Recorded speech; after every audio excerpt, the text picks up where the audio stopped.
Bonjour Église, je profite de cette occasion pour partager avec vous une pensée. Le week-end dernier, donc particulièrement le week-end de Pâques, j'ai regardé autour de moi et j'ai dit au Seigneur, Seigneur, c'est l'occasion.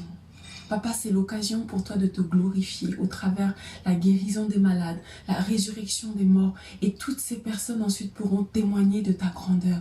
Seigneur, je m'attends à toi, agis de cette façon. Le lendemain, lors de mon temps de prière matinale, j'ai eu à cœur ce verset d'Ésaïe 40.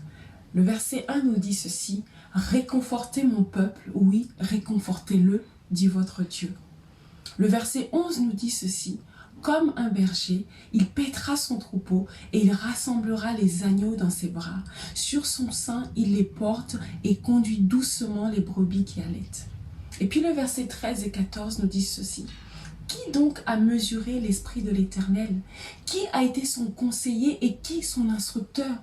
De qui Dieu a-t-il pris conseil pour se faire éclairer? Qui lui a enseigné la bonne voie? Qui lui a transmis le savoir et lui a fait connaître le chemin de l'intelligence? » Au travers de cette lecture, j'ai compris trois choses. Et c'est ce à quoi je voudrais nous encourager. C'est que souvent, des fois, on traverse des moments difficiles et on se pose des questions. Mais je voudrais te dire trois choses au travers de cette vidéo. Que le Seigneur est celui qui réconforte son peuple.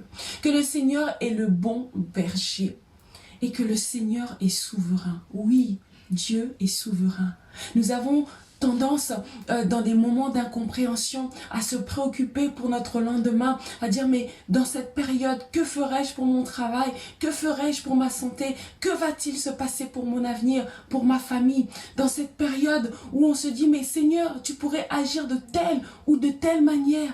Et en fait, le Seigneur veut nous rappeler qu'il est souverain, que nous devons nous souvenir que c'est lui qui est le consolateur, c'est lui qui est celui qui réconforte, c'est lui qui est le bon berger et c'est lui qui décide de ce qu'il fera parce qu'il n'a pas besoin de conseiller, mais il veut que nous puissions rester blotti dans ses bras. Il veut que nous puissions venir auprès de lui pour chercher le réconfort, pour chercher la paix et la joie et accepter qu'il est souverain et avoir foi qu'il va agir en son temps comme il le veut et quand il le veut. Voilà ce que je voulais partager avec vous, Église. Donc que le Seigneur vous bénisse et à très bientôt.